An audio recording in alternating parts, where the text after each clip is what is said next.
'Twas the day before Christmas, and all through the plain all the faces were gloomy and showing the strain of heading back west and a Christmas away from the family in town or the crowd round the bay. But down in the hold there was one happy face on a fellow so glad to be leaving this place, a fat little Turr who'd been shot at, you see, so many times he decided to flee.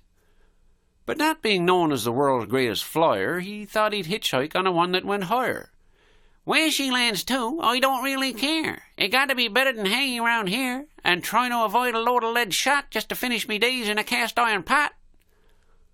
All the way to Toronto he laughed his head off, but when they opened the door there, he wouldn't get off.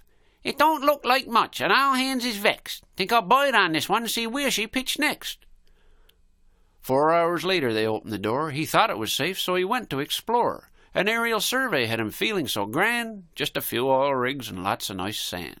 He thought he had stumbled on heaven, yes, sir, till a voice from below bawled, "Lord Jesus, a Turr!" Well, it didn't take long before word got around and the heavy artillery started to pound. Our poor little Turr felt a strong déjà vu. My cripes, that's the crowd out from Harbour Licou.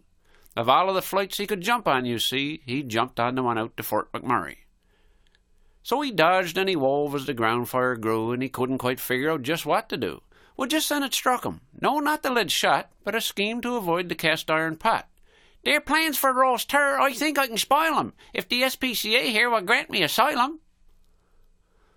Outside of the shelter there gathered a crowd of hungry Newfoundlanders. I know they're not loud. They had all the gear for their supper plans, tubs of salt beef, fresh spuds and jam-jams. One porty grey fellow known only as Bert said, "Send out the Turr, and no one'll get hurt." Well, the high-level talks that started next morning would soon overshadow talks on global warming. Harper and Williams arrived on the scene. Tony Blair and the Clintons came as a team. The international press reported the drama of the first real test for Barack Obama.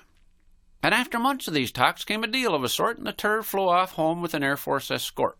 And since all hands was in town with nothing to do, they turned their attention to some lesser issues. Middle East peace, and a nuclear arms pact, and a purity factory to be built in Fort Mac.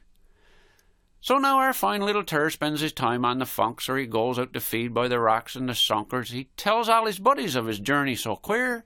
"I tell you, boys, we're better off here. The humans are certainly an awful stunned lot. I'm not even a Turr. I'm a black guillemot.